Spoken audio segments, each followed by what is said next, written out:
TG tops India per capita income list తలసరి ఆదాయంలో తెలంగాణ ముందంజలో ఉందట. ఇది హర్షణీయమే కదా. చరణ్ గారు చెప్పండి, అభినందించాల్సింది మిమ్మల్ని గత ప్రభుత్వాలను కూడానా?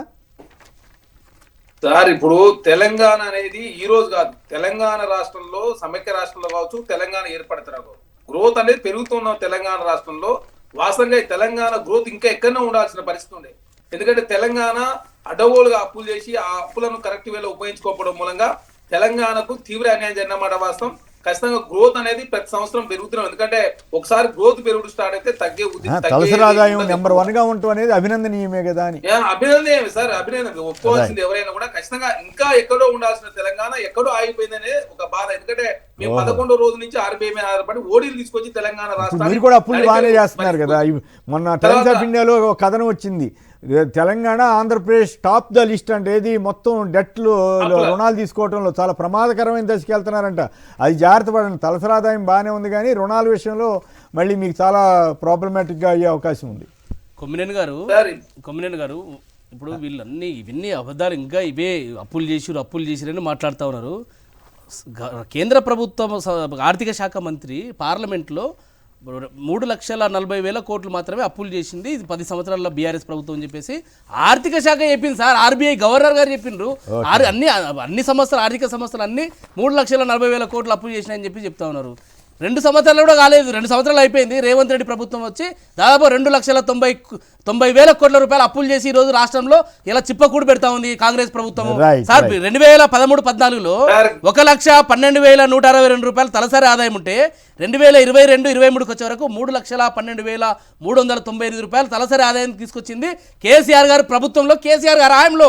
సార్ జిఎస్డిపి 2013-14లో 4,51,000 కోట్ల రూపాయలు ఉంటే 2022-23 వచ్చారు 13,13,000 రూపాయల జిఎస్డిపి తెలంగాణలో వచ్చింది సార్.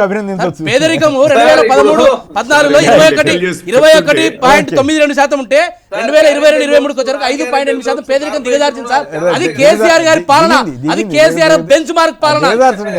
దార్శనికుడు కేసీఆర్ గారు కాబట్టి అద్భుతమైన ప్రగతిని సాధించారు కేసీఆర్ గారు. వీళ్ళు మొత్తం అప్పులు చేసి 3,00,000 కోట్లు అప్పులు చేసి 2 సంవత్సరాల్లో సార్. ఒకటి సార్, చంద్రబాబు నాయుడు లెక్కలే డేరాలు చేసి డేరా బాబు లెక్కల నిన్న కేసీఆర్ గారు సేకరించిన 15,000 ఎకరాల్లో డేరా బాబు లెక్కల డేరాలు చేసి ఈరోజు 3D లో చూపించి ఈరోజు మాయం చేసి ఏదో చేస్తుందని చెప్పేసి మాట్లాడుతున్నారు.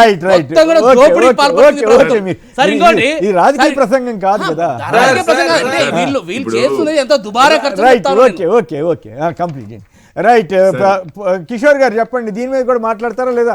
హైదరాబాద్ ఈ డివిజన్ల మీద చాలా కంప్లైంట్లు వస్తున్నాయట. హైదరాబాద్ డివిజన్ల విభజనలో చాలా కంప్లైంట్లు మీరు కూడా ఇచ్చినట్టున్నారు. తప్పనిసరిగా వస్తాయి సార్. ఇప్పుడు మొత్తము దాదాపు రాష్ట్రంలో సగం జనాభా హైదరాబాద్లోనే ఉండిపోతుంది. మీకు ఇప్పుడు రేపు ఏ రాజకీయమైనా కానీ అంటే గ్రౌండ్ నుంచి టాప్ వరకు కూడా సగం హైదరాబాదే డిసైడ్ చేయబోతుంది అన్నప్పుడు దాంట్లో జెర్రీమాండరింగ్ అంటారు యుఎస్లో. మీకు అంతకుముందు కూడా జరిగింది. మొత్తం మీద 7 కాన్స్టిట్యుయెన్సీల్లో అసలు ప్రజాస్వామ్యమే అవసరం లేదు, ఎలక్షన్లే అవసరం లేదు అన్న టైప్లో రాజశేఖర రెడ్డి గారి ప్రభుత్వంలో ఉన్నప్పుడు జరిగింది అని చెప్తూ ఉంటారు అక్కడ లోకల్ బాడీస్ అయినా కానీ.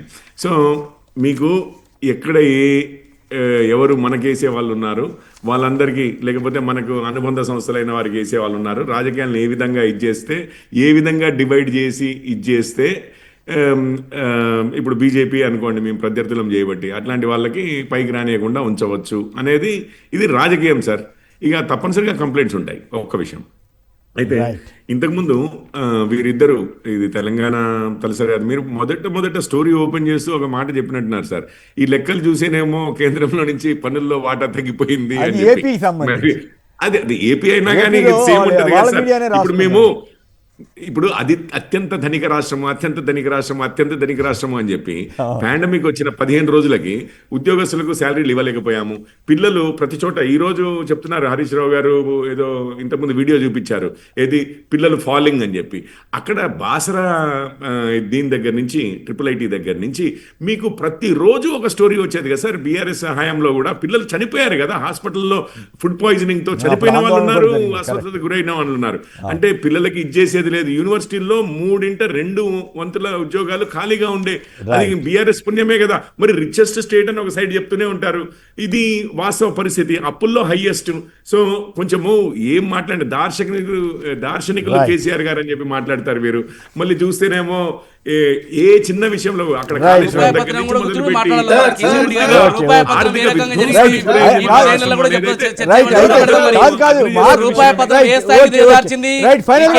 బీజేపీ ప్రభుత్వం కూడా చర్చ పెట్టాడు. కాదు ఒక ఫైనల్ ఒక మాట చెప్పండి. మహాత్మా గాంధీ పేరు మార్చాల్సినంత అవసరమే వచ్చిందండి, నాకేం అర్థం కాలేదు.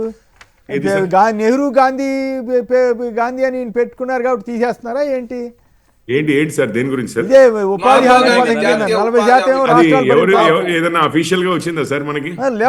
పార్లమెంట్ లో మేము ఏమంటున్నామంటే మీడియా ఇంతకుముందు మీరు చెప్పారు ప్రధానమంత్రి గారు మమ్మల్ని మీడియాలో చూడాల్సిందే.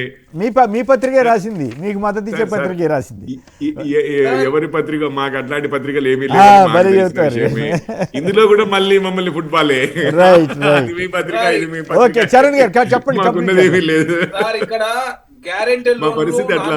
మీడియాలో కార్పొరేషన్ ద్వారా తీసుకున్న రుణాలు మరి 30,000 కోట్ల రూపాయల సంవత్సరానికి వడ్డీ చెల్లించాలి. ఇప్పుడు 60,000 కోట్ల రూపాయలు ఎందుకు అవుతుంది సార్?